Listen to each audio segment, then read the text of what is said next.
Hey YouTube, it's Eric. In this video today, I'm going to be covering how there's a new show coming or a new series coming out on Netflix that is all about the life of Jesuit Pope Francis.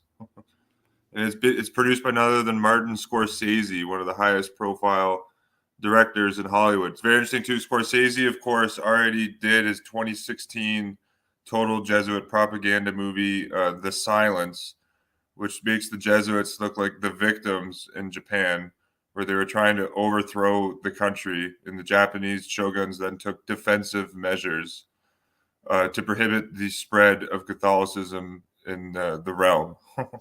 It's interesting that Scorsese is doing this. So I'm going to be going into that.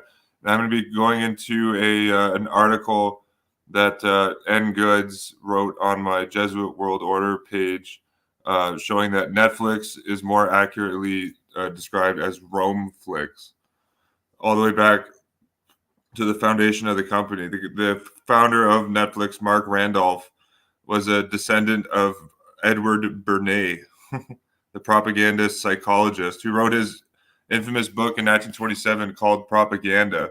But I'm going to show you that Edward Bernays actually admits in writing that he went to the Vatican to study how the Jesuits in the Vatican conduct their own propaganda operations.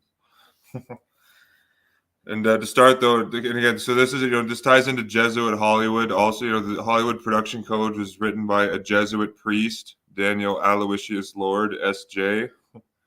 You see, but I'm going to read a little quote from this book here, The Catholic Crisis by George Seldes, before I get into the Netflix Romeflix information. George Seldes wrote this book back in 1939. This is the 1945 edition. Very good book. I recommend it to add to your library. So here on page 213, Seldes is talking about an encyclical from Pope Pius XI called Vigilante Cura, where Pope Pius XI essentially demands total censorship of Hollywood, to censorship of obviously no films are allowed that negatively depict the Catholic Church and the true criminal nature of the Catholic Church. But Seldes writes here, finally, the Pope having approved censorship, suggests that the bishops set up a special reviewing boards in their own diocese so that, quote, they may even censor films which are admitted to the general list, or the Legion of Decency. And the Legion of Decency was a organization set up by the Jesuits in the early 1930s to exert control and influence over what gets produced in Hollywood. Essentially, like the Catholic Church, like modern cancel culture comes from the Legion of Decency's, quote, boycott of the movies in the 1930s. That's the originations of modern cancel culture. And of course, it's, that the Jesuits are right there. And I'll read a little. Seldes goes into the impact of the Catholic boycott or cancel culture in this book also. The purpose of all the censorship and control, according to the encyclical Vigilante Curia, is to, quote, direct and regulate the greatest of arts in order that it may not find itself in continual conflict with Christian morality, that's Catholic morality, or even simply human morality based upon natural law. That's probably referring to the natural law of St. Thomas Aquinas, who said it was okay to murder all heretics. Seldes continues, all of these are noble sentiments. The first objection, however, came from the Protestant leaders and press who denied the Pope's use of the word Christian when referring to that part of the Christian conscience and Christian world which he rules, namely the Catholic part. However, for several years, the Protestant sect stood by the Catholic in the business of dictating to the movie industry. It has been pointed out that as early as 1927, certain producers, and that's the year that Edward Bernays wrote his book, Propaganda. Again, Netflix founder and CEO Mark Randolph being a relative of Edward Bernays. Bernays being a relative of Sigmund Freud. It has been pointed out that as early as 1927, certain producers made it a point to submit scripts to the National Catholic Welfare Conference. Certain producers made it a point, as early as 1927, to submit scripts to the National Catholic Welfare Conference for approval of ideas and scenes particularly important for Catholics. But it was not until 1930 that the movement now known as the Legion of Decency got underway. In that year, this is now Seldes talks about the Jesuit Daniel A. Lord writing the Hollywood Production Code. In that year, a production code was written and presented to the Association of Motion Picture Producers by the Reverend Daniel A. Lord, S.J., Society of Jesus, a Jesuit. In that year, a production code was written and presented to the Association of Motion Picture Producers by the Reverend Daniel A. Lord, S.J., and Martin Quigley. And I've documented this on my website. Martin Quigley had like 3 or 4 papal knighthoods. He had a son that became a Jesuit. Quigley was very, very close with political Catholicism, essentially a lay Jesuit himself. And Martin Quigley, publisher of the Motion Picture magazines and now member of the New York Archdiocesan Council of the Legion.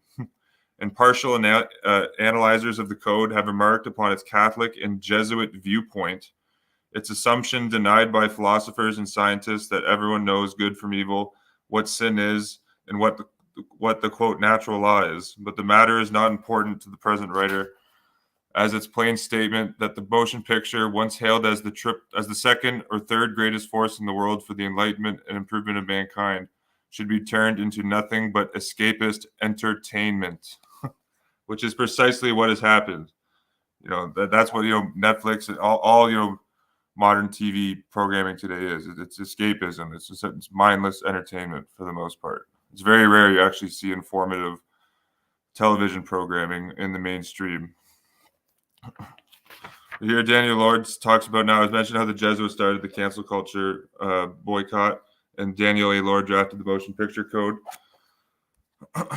But here, Seldes talks about the boycott. The boycott scared Hollywood. The industry capitulated before the attack became too general. Tsar Will Hayes, and he was the head of the Motion Picture Association at this time. Will Hayes, I have his memoirs up on my archive.org account. Everyone should read those. Will Hayes was a total puppet of the Catholic Church and the Pope. He writes he met the Pope numerous times, and he writes about it in his memoirs. But Will Hayes was officially, I believe, an Episcopalian. The industry capitulated before the attack became too general. Tsar Will Hayes announced that the production code, a dead letter for many years, would become the moral guide. And on July 12, 1934, he appointed Joseph Ignatius Breen, a devout Catholic, double Jesuit educated, papal knight of St. Gregory, a Catholic sometimes called the Tsarwich, head of the Production Code Administration. Breen and Quigley went into the conference with the Episcopal Committee and convinced Archbishop McNichols in the Legion that the future was now safe, and it was. 2 years later, just after Pope Pius XI had issued his famous movie encyclical, Will Hayes was able to report to him that the movies were now above criticism from the Legion, and to tell the press that he, Hayes, quote, found himself in accord with the Pope's views on the morals of modern movies, end quote. There you go. So check out this book here, The Catholic Crisis. So that's just some background on Jesuit theater before I get into the current information with Romeflix. So I'm going to share my screen here. And in terms of Joseph Ignatius Breen, I have a book on my archive.org here that everyone should read, and that's Eric Bowman 77 at archive.org. If you want to also read about the Catholics in Action or the CIA's influence in Hollywood, check out this book, CIA in Hollywood, How the Agency Shapes Film and Television by Tricia Jenkins. That was published by the University of Texas in 2012. But I have a biography written on lay Jesuit Joseph I. Breen, who is the chairman administrator of the Production Code Administration, the PCA, which enforced the Gestapo 1930s Hollywood Production Code drafted by Jesuit Daniel A. Lord on the various producers and directors in Hollywood. And this had an effect. Actually, I even put a video on my backup channel, Eric77 2, from the Catholic News Service, where they talk about how effective the Legion of Decency was in censoring and controlling Hollywood. Here's the book here, written by Thomas Doherty, Hollywood censor Joseph I. Breen. That's Joseph Ignatius Breen in the Production Code Administration. So I recommend you check that book out. But so the current Netflix information, this comes from an article that was published yesterday. And this is it was published by Catholic News Service, but it's reposted here on Jesuit America magazine. You see the title, Pope Francis is coming to Netflix this Christmas. And this is a series that's being produced by Martin Scorsese. So I'm going to go into that right here. But before we do that, Nick wrote a great post up here titled Netflix Controlled by the Roman Inquisition, Ratio Studiorum. That, of course, that's the document that rules or dictates how the Jesuits are going to set up their educational doctrines, the Ratio Studiorum. Netflix founder CEO Mark Randolph's uncle, Edward Bernays. Again, Edward Bernays. Everyone should read the book Propaganda by Edward Bernays. That's also, I got that on my page here. Because on like the first page of the book, Edward Bernays admits, he talks about how our modern, quote, democratic society is ruled by like a shadow government. Yeah, right here. I recommend you guys check out this book. This guy, Edward Bernays, this psychologist, he was Catholics in Action in the CIA actually employed Edward Bernays in the 1954 coup d'etat in Guatemala. And Edward Bernays was employed by the Knight of Malta, John J. Raskob, former head of the Democratic National Committee, DuPont executive and financier. Raskob funded the construction of the Empire State Building, for instance, but he set up a fascist Liberty League organization in the 1930s, and this ties into the future video I'm going to do on Smedley Butler and fascist Catholic priest Charles Coughlin. But the Liberty League was highly involved in the business plot of 1934, which was set up where Smedley Butler would become like the Mussolini fascist dictator general in the United States. But Butler then, of course, exposed the whole plot publicly.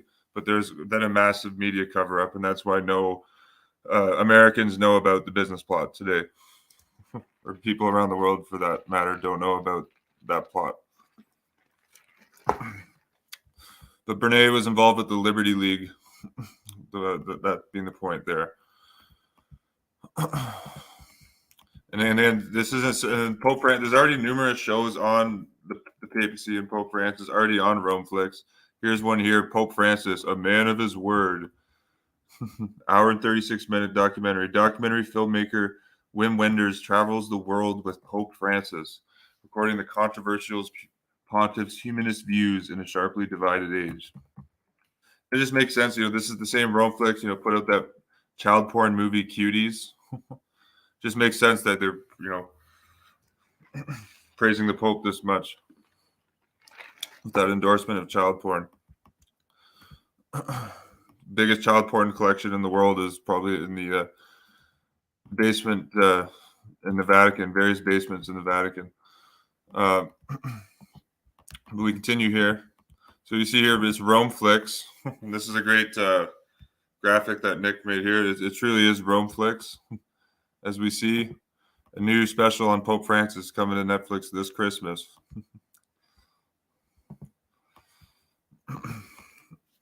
Now, the Netflix headquarters is located in Santa Clara, California. And Nick writes here, intuitively, this is, I think, absolutely the case. Absolutely controlled by the Jesuit Order's Santa Clara Mission military base and Jesuit Santa Clara University. Then he gives the links right there. And then Nick writes, the founder, Nick Engoods. Everyone subscribe to his YouTube channel if you haven't. The founder and former CEO of Netflix, Mark Randolph's great uncle and Catholic, quote, father of public relations, Edward Bernays, was arranged to be sent to the Vatican to meet the Jesuits by the Archbishop of New York, Cardinal Francis Spellman. And I have the video on my channel. CIA officer E. Howard Hunt admitted in the 1954 coup in Guatemala that the CIA was taking orders from Cardinal Spellman, and Edward Bernays was working with the CIA in that coup. Operation PB success. We see Edward Bernays was arranged to be sent to the Vatican to meet the Jesuits by the Archbishop of New York, Cardinal Francis Spellman.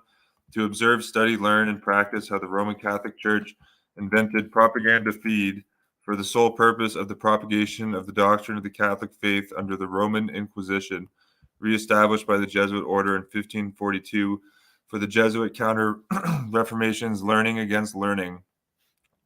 It's the Jesuit Ratio Studiorum, the Noosphere, the Internet. Noosphere is a term but coined by Jesuit Teilhard de Chardin, the prophet of the New Age movement, and how the Jesuits conduct and perform it today. Then afterwards, Bernet had a private meeting with the Pope of the Third Reich, Pope Pius XII, who Jean-Claude Juncker, Jesuit-trained Jean-Claude Juncker, EU Commission President, said that the modern European Union took its form when it was blessed by Pope Pius XII, Hitler's Pope, in Rome in the year 1957, the same year that Edward Bernays visited the Vatican to study their propaganda methods. Wow.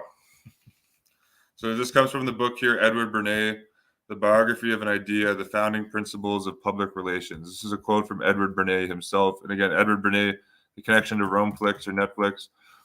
Netflix founder and CEO Mark Randolph is the great nephew of Bernays. Bernays was Mark Randolph's great uncle. This is a quote from Bernays here. In 1957, we visited Italy. We were received like VIPs.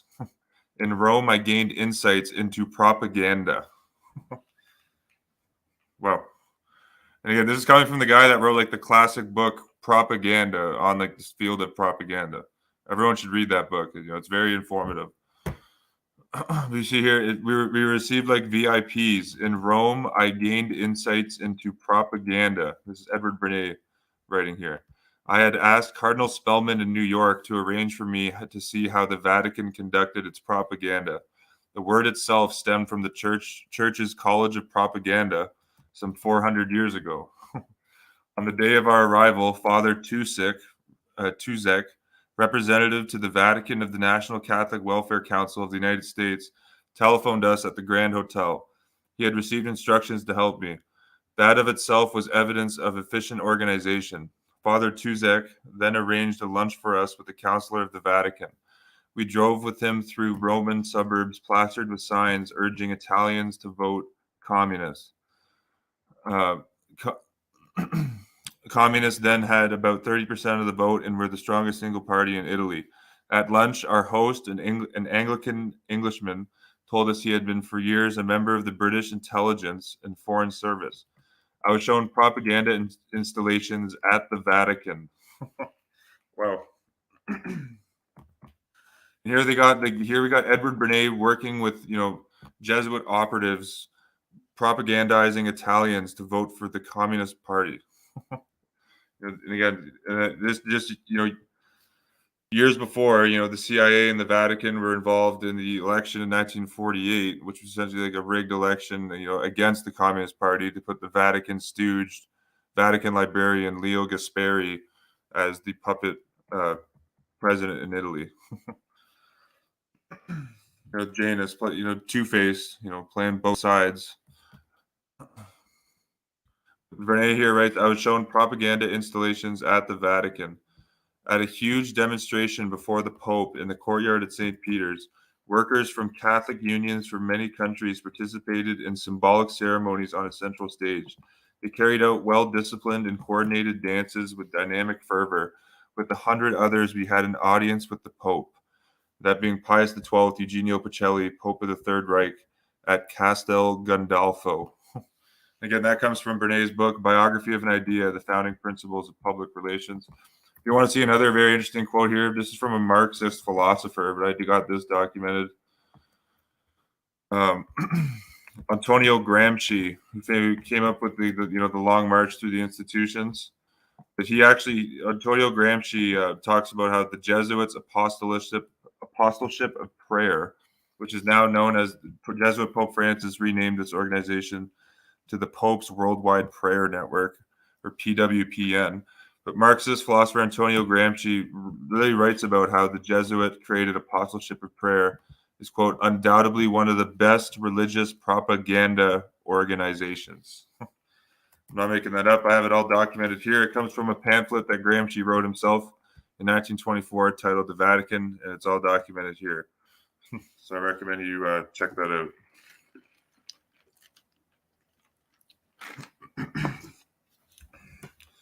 Just gonna check the live chat here. Thanks everyone for tuning in. Nice to see you all.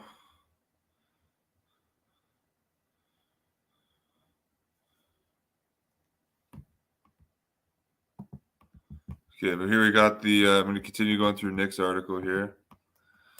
Nick then documents some of the current executives at Netflix, and you got the current. When they got the wife of the co-founder and former CEO Mark Randolph. Mark Randolph being great nephew of Edward Bernays. His wife Lorraine Kiernan Randolph. She was Catholic trained at the Jesuit-controlled Roman Catholic Society of St. Edmund's private St. Michael's College. That's also where General Joseph Dunford went to school, on top of going to Jesuit Boston College High School at Jesuit Georgetown. And of course, General Dunford now is on the board of directors at Lockheed Martin. Joined the board just 4 months after leaving his military post. We see here Lorraine Randolph, Catholic trained, also Jesuit created and controlled Roman Catholic Order of St. Ursula's private Ursuline Academy College Preparatory. And then you have the current chair the current chair of the Netflix Compensation Committee, Timothy Haley, 1998 to present, Jesuit trained at Santa Clara University. Nick even links his LinkedIn page here, and this is all documented on Netflix's website here. This is where you got the bio information from.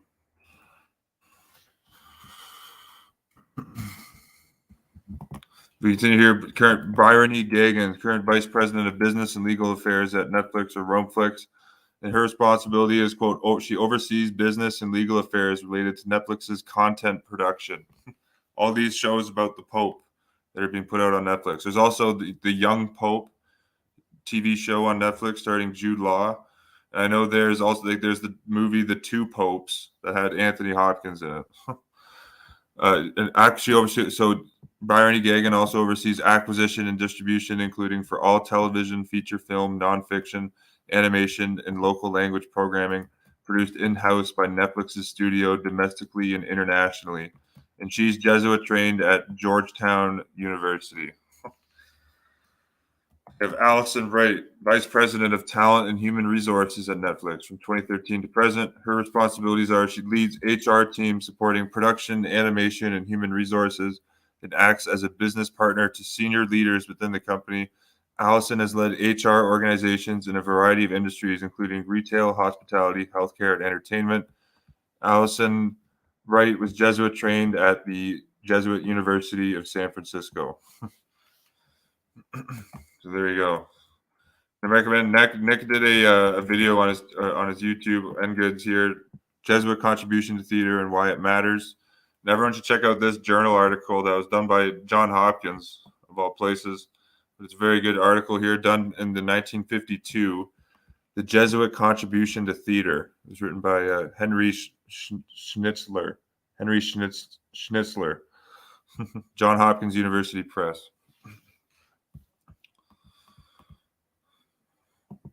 So this is the current article here, and it's very interesting that Jane Goodall, she's the quote scientist who's done a lot of research on chimpanzees, supposedly proving that we all evolved from chimps and apes, and she's a huge man-made climate change advocate, lockstep and barrel with the Pope. The Pope is the biggest advocate of the man-made climate change hoax. All part of also the Jesuitical World Economic Forum's Great Reset. Climate change actually has a bigger part to play in the Great Reset than COVID-19 does, for instance. But interesting that Jane Goodall, and Jane Goodall was at the Vatican Health Conference in 2021. She has a big role to play in this new propaganda film coming out on Netflix also.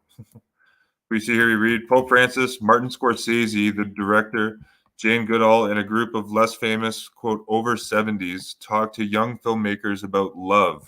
Of course, Jesuit Pope Francis just came out and said that getting vaccinated is an act of love.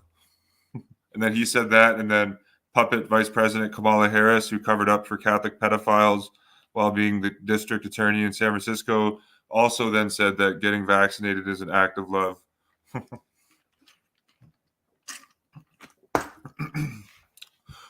So that's in the first episode of a 4-part documentary available worldwide on Netflix on Christmas Day, or Roman Saturnalia. You're not making this up. The episode Love is part of the series, quote, Stories of a Generation, premiered at the Rome Film Festival on October 21st.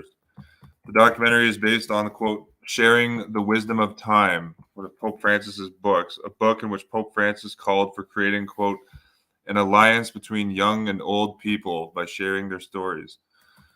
Published by Chicago-based Loyola Press, that's from the Loyola University in Chicago. Everyone should look at the list of recipients of the Sword of Loyola Award, given out by Loyola University Chicago. The book featured an introduction by Pope Francis, the stories of 30 older people, and reflections by a handful of younger people on, quote, what I learned from an elder. There's the director, Simona Ercolani, director and producer of the Netflix series. And I found her Italian Wikipedia page here. She's the CEO, creative producer at Stand By Me, which is a, quote, independent, it's not more like ecclesiastical controlled television and multimedia production company based in Rome. Founded in 2010. Specializes in the design and production of quote, original content for TV, institutions, companies, and their brands. This is the director here of this new puff piece propaganda documentary on the Pope. And Martin Scorsese is also collaborating with this Simona Ercolani. Scorsese is featured. We'll see that below here. Simona Ercolani, director and producer of the Netflix series, told reporters on October 21st that she started working on the project after reading the book, and then the COVID-19, quote, pandemic struck, hitting Italy early and devastating its elderly population. The idea, and again, that's people, and this is the standard worldwide. You know, I could pull up the Toronto Sun article from my fiefdom where I'm at, and here in Canada. But it's the deaths are people that die with CV-19, not from CV-19. We continue. The idea to make the series, quote, became urgent because every day we had a bulletin of deaths, she said. And again, that's anyone that takes the oversensitive test, quote, is now becomes positive, dies from an unrelated dies anything unrelated, could be anything. You know, alcohol poisoning, drug overdose, car crash, etc. They get put on the official tally of COVID-19 deaths. Then that's irrefutable. That's admitted by all of the mainstream press. I'll link after this video. I'll link the article from here in Ontario, the Toronto Sun. Casually, probably in the back pages, I found the electronic article. They casually, admit this. But we continue here. We spoke to Netflix, which also felt the urgency of collecting the stories of people who at the moment were more fragile. They liked this idea of a dialogue between generations, filmmakers under 30 and contributors over 70. The stories are extraordinary in their normality because everyone, including Pope Francis, puts themselves in a position of relating, not just as a grandchild, but human being to human being, she said. And that's again Simona Ercolani. Giovanni Bossetti, nonfiction manager for Romeflix Italy, told reporters that the streaming service is all about sharing stories, so that, quote, besides the incredible access to the Holy Father that Ercolani had, the series gave Netflix an opportunity to quote, tell stories that are completely different and that touch themes that are central to the life of every person. And this is, the Jesuits, they officially say, the Jesuits are all about enriching the dignity of the human person. Total Jesuit doublespeak. 18 letters from the 5 continents and speaking 4 different languages appear in the series' 4 episodes: love, dreams, struggle, and work. Pope Francis's commentary on the 4 themes and reflection from his own life appear in each episode.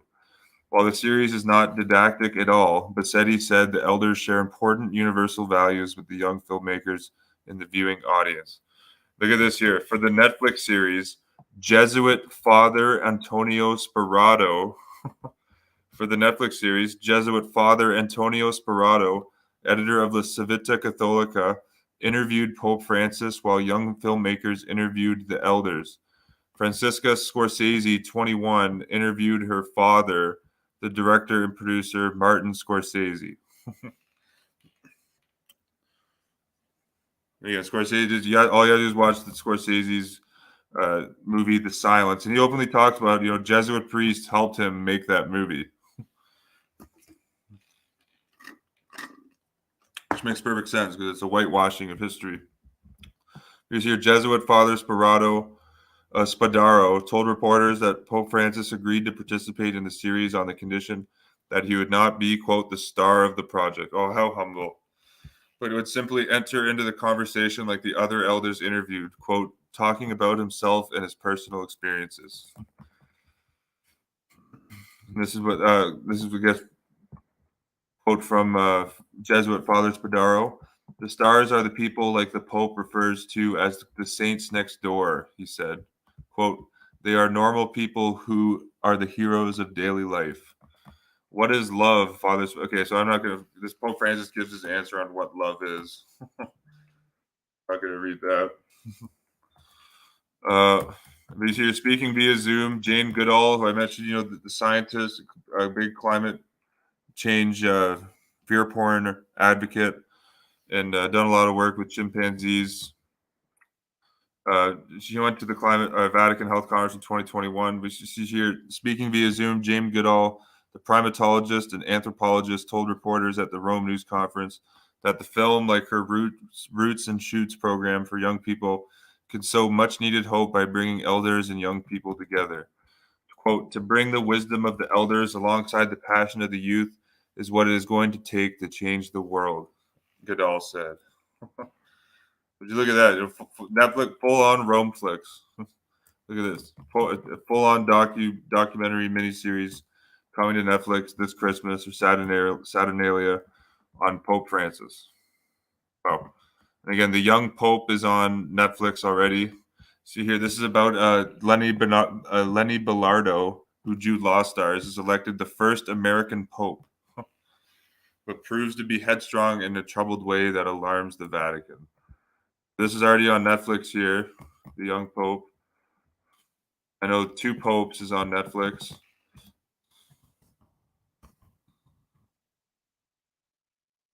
Right here. Full-length movie here. Anthony Hopkins, Jonathan Pryce. Jonathan Pryce plays Jesuit Pope Francis. They even kind of look similar. Anthony Hopkins plays Benedict XVI. Again, a whitewashing of history. There is a scene in this movie, it's like a 1-minute scene where they do kind of point out that Jesuit Pope Francis oversaw lots or turned a blind eye to all the massacres that took place during the Dirty War in Argentina, which had devout Roman Catholic dictator Jorge Videla in power. Yeah, and I mentioned already, there's already the Pope Francis, a man of his word, on Netflix. Yeah, so this one coming up is Stories of a Generation. Yeah, so this is the one that's coming up that the article in America Magazine I just read is speaking of Stories of a Generation with Pope Francis. And there's another one, Call Me Francis. Did you see this? Wow. Look at all these propaganda documentary puff pieces on Pope Francis. Unbelievable. There's another one here on Netflix.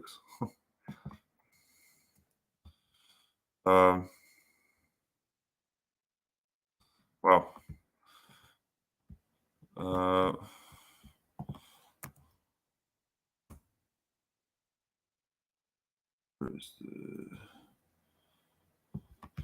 see if I can find that Toronto Sun article just quickly because I mentioned it.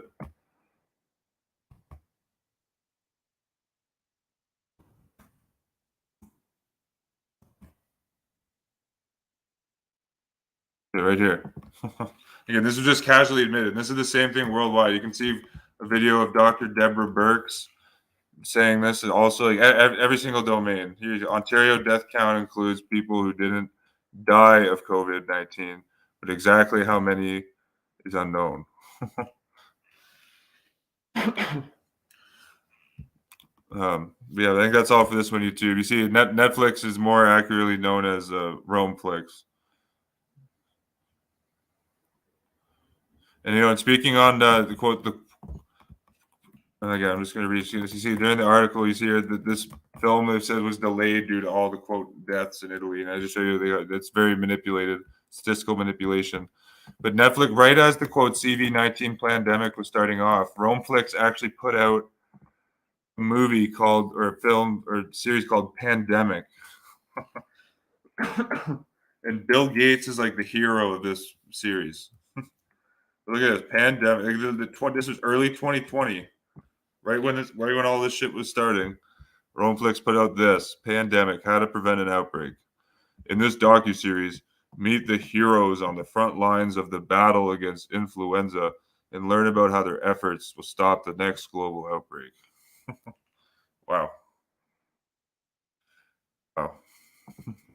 Of course, want to see some if you want to see some evidence for Bill Gates, here's a photo of him with Leo O'Donovan, Joe Biden's personal Jesuit who did his invocation January 20th, 2021 at his swearing-in ceremony at the White House. There he is with Bill Gates in 95. Just right before Leo O'Donovan joined the board at Disney. Look at that. Of course, the Bill and Melinda Gates Foundation has granted over $250 million to the Jesuits through their grants. All documented right here. You can see all this all from the Gates Foundation website.